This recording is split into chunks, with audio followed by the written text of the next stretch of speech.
Quand on commence à vouloir évoluer, à gagner plus d'argent, à changer de carrière, déménager, souvent on a envie d'avoir un mentor, quelqu'un qui va valider nos choix, quelqu'un qui va être là pour nous pousser, nous motiver, etc. La raison est que lorsque l'on commence à faire des choses que l'on n'a jamais faites, qu'on commence à sortir de notre zone de confort, eh bien on a très peu de preuves que l'on est capable de faire ce que l'on va faire. Ça fait que, on doute en fait de nous et on a besoin d'une approbation.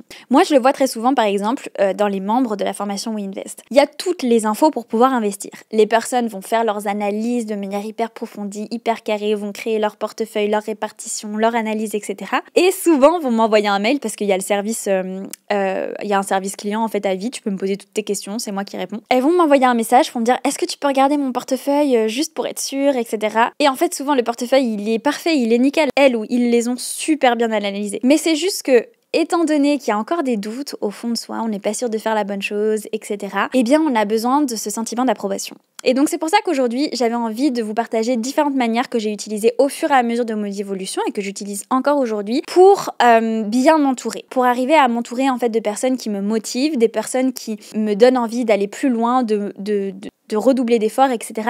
Mais sans pour autant passer par un mentor, passer par une personne que je vais payer chaque semaine, etc. Parce que c'est pas du tout ce que j'ai fait, donc c'est pas forcément ce que je vais vous recommander. Par contre, il y a d'autres choses qui m'ont été extrêmement utiles et qui j'espère le seront aussi pour vous. Mais avant de commencer, hi besties et bienvenue dans un nouvel épisode. Si cet épisode te plaît et que le podcast aussi te plaît, n'hésite pas à t'abonner, à mettre un petit 5 étoiles sur l'application de podcast que tu utilises et surtout mettre un petit pouce en l'air. La première chose que j'ai fait au fur et à mesure de mon évolution, ça a été vraiment d'écouter des livres audio et des podcasts de personnes inspirantes et experts dans différents domaines. Ça a été la chose qui m'a accompagnée le plus au fur et à mesure de ces années et qui m'a véritablement inspirée et instruite sur tout un tas de sujets. Je me suis vraiment intéressée à des livres sur le développement personnel, la finance, le mindset, le business. J'ai écouté tout un tas de livres audio et ça m'a énormément appris. Pour moi, chaque livre et chaque personne était comme un mentor pour moi parce que chacun d'entre eux avait leur expertise. En fait, il n'y avait pas vraiment une personne avec qui j'avais envie de ressembler. Il y a des personnes qui m'ont vraiment inspirée dans leur manière de vivre, dans leur style de vie, comme par exemple Tatiana James que je vous ai déjà mentionné. Mais j'avais pas à 100% envie d'être comme elle. J'avais d'autres centres d'intérêt, d'autres choses que je voulais développer, etc.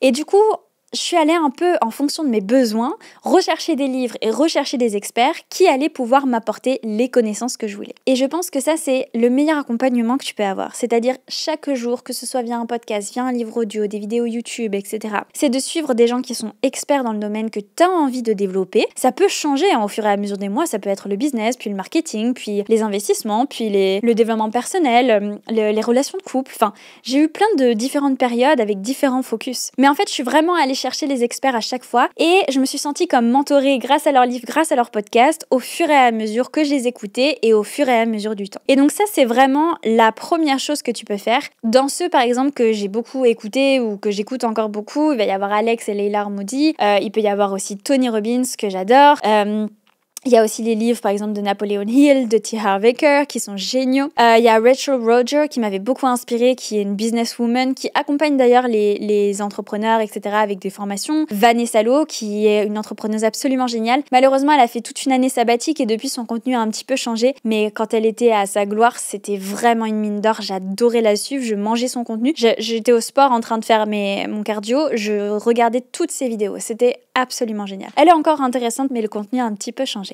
Donc ça, c'était la première chose. La deuxième chose que j'ai appris au fur et à mesure de ces années, quand j'ai voulu m'entourer, c'est que personne ne sait mieux que toi. Ce qu'il faut savoir, c'est que si tu viens me voir et que tu me demandes une recommandation sur un changement de vie, je dois déménager, là, est-ce que je dois quitter mon copain, est-ce que je dois créer tel et tel business, etc. Moi, je vais pouvoir te donner des recommandations en fonction de ce que tu vas me dire, en fonction des éléments que tu vas me donner. Mais la vérité, c'est que, en fait, je suis pas dans ta vie, je suis pas à ta place. Et que la personne qui sait le mieux, c'est toi. Alors certes, au fur et à mesure du temps, tu vas prendre de plus en plus d'expérience, acquérir de plus en plus de connaissances sur toi et mieux te connaître, ce sera plus facile de prendre des décisions et aussi d'avoir des preuves sur tes capacités à faire certaines choses, à faire face à certaines situations, etc. Mais ce qu'il faut que tu gardes toujours en tête, c'est bien de vouloir s'entourer, mais c'est bien de se faire confiance et d'écouter sa voix intérieure. Alors bien sûr, des fois, ça prend du temps. Moi, ce que j'aime bien souvent, c'est faire des tableaux, aller comparer, ok, j'ai cette situation A, ok, tel et tel est avantage, tel et tel inconvénient, j'ai cette situation B, tel et tel avantage, tel et tel inconvénient, qu'est-ce qui me dérange le plus, qu'est-ce qui me convient le plus, et en fonction de ça, je vais pouvoir faire un choix. Mais Vraiment, c'est important de te faire confiance et que même si une personne est extrêmement, par exemple, expert du marketing, etc. Même, par exemple, j'ai fait le séminaire des Hormody. On pouvait poser des questions à chaque expert de leur équipe. Donc, expert marketing, expert YouTube, expert ressources humaines, etc.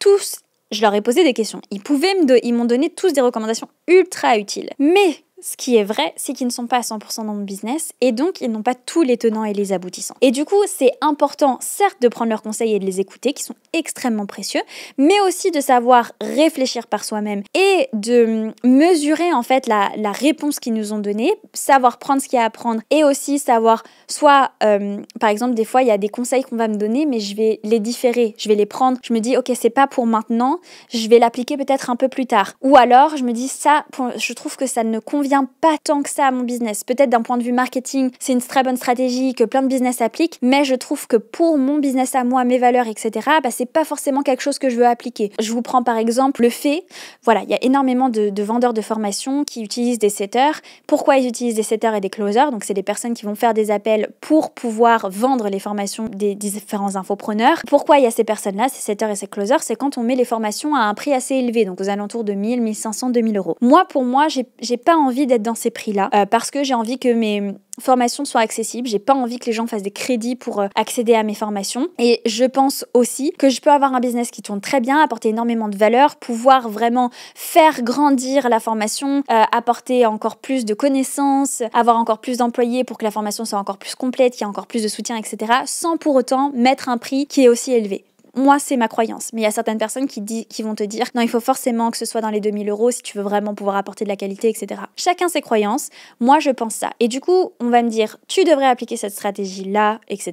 C'est pas ce qu'on m'a dit chez les Hormody, mais c'est ce que, par exemple, 2 infopreneurs ont pu me dire. Et moi, je vais dire non. En connaissance de mes valeurs, de mon business et de ma situation, je pense que c'est pas forcément une bonne stratégie pour moi. Donc garde bien en tête que c'est toi qui sais le mieux. C'est important de prendre les remarques, c'est important d'écouter vraiment ce qu'on te dit et il y a énormément de bons conseils qui vont venir des experts, des gens qui se connaissent dans ce domaine-là. C'est vraiment important de se remettre en question et je suis la première à vraiment me remettre en question sur mon contenu, ma manière de gérer mon business, mes investissements, tout ce que tu veux. Je suis vraiment là à me dire ok, s'il y a des choses que je peux améliorer, vraiment je vais le faire. Mais je me fais aussi confiance et si je sais qu'il y a quelque chose qui ne me convient pas forcément, qui convient pas forcément à mes objectifs, mon business, mes valeurs, que c'est pas la décision la plus optimale, et je vais aussi savoir m'écouter. C'est important que tu fasses de même et ça fait partie pour moi du processus de bien s'entourer parce que tu t'entoures de toi-même, tu te fais confiance à toi et t'es la personne avec qui tu vas passer le plus de temps et avec qui tu vas prendre le plus de décisions.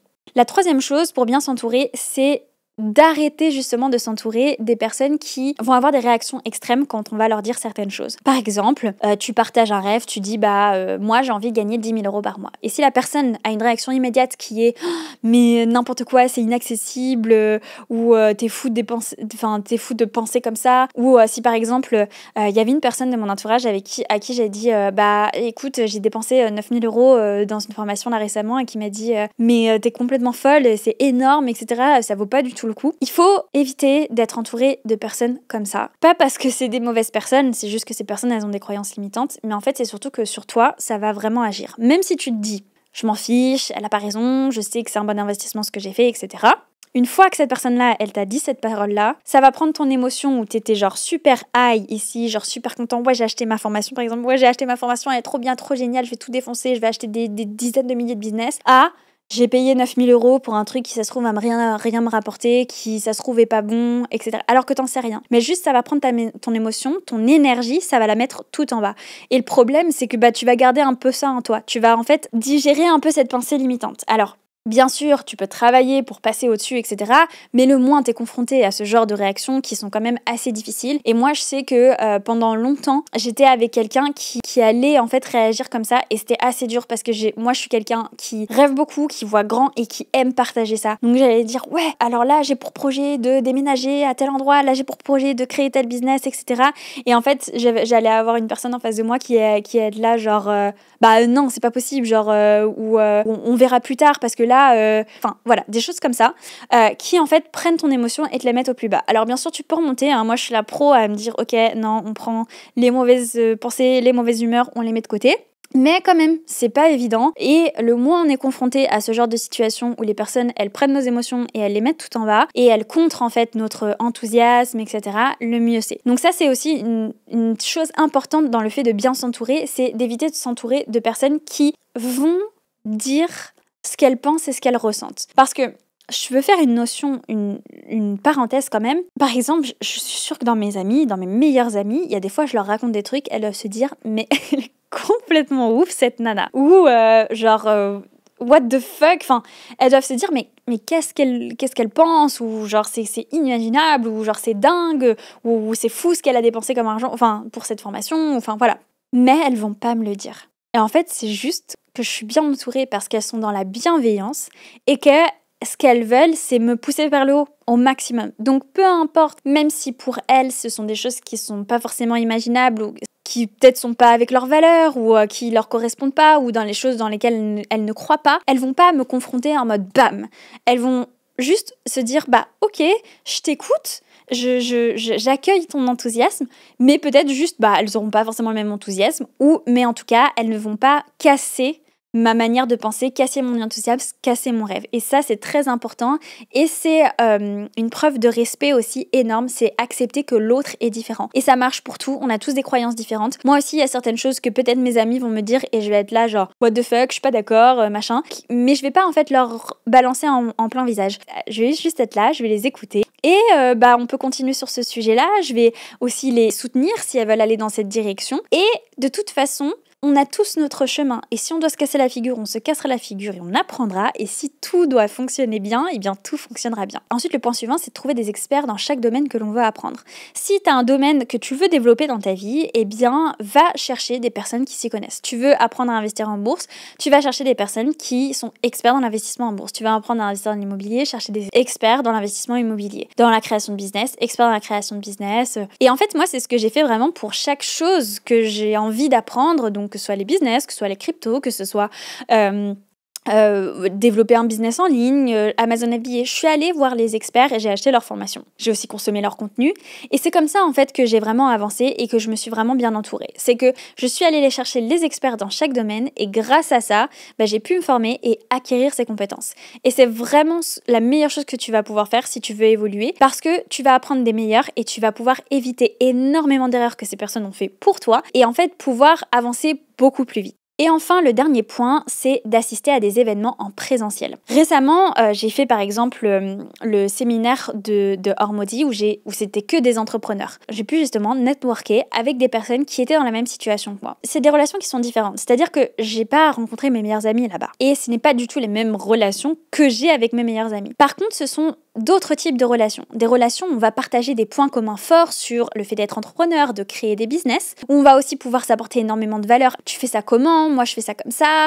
Viens, on partage. Explique-moi comment tu crées ton business. Explique-moi comment tu évolues. Et en fait, si tu veux, ce genre d'événement-là en présentiel, il te permet de rencontrer des personnes qui sont exactement dans la même situation que toi. Et c'est quelque chose d'unique parce que, en réalité, trouver des personnes qui font la même chose que toi, qui ont les mêmes ambitions, les mêmes valeurs, qui ont envie de se donner à 2000%, de level up dans leur vie, etc., c'est pas tous les coins de rue et c'est pas toutes les personnes que tu rencontres. Et en plus de ça, si par exemple t'habites dans une plus petite ville ou que t'as un entourage par exemple qui a une vie plutôt chaotique ou quoi, ça va être encore plus difficile. Et du coup, c'est pour ça que je trouve les événements en présentiel, ça va vraiment être un booster. Franchement, à chaque fois, quand j'ai fait le séminaire de Tony Robbins, c'était pareil. À chaque fois que je suis ressortie de ces séminaires, j'étais là genre waouh, je peux tout faire, je peux évoluer, je peux avancer parce que tu rencontres des personnes qui soit sont plus loin que toi, soit sont au même stade que toi, mais qui vont être à fond dans ce qu'ils sont en train de faire, dans leur évolution, que ce soit par exemple pour du développement personnel, que ce soit pour de l'investissement, que ce soit pour son business, pour tout en fait. Généralement, ces événements, ça va être en fait comme s'ils prenaient toutes les personnes qui étaient dans la même situation que toi,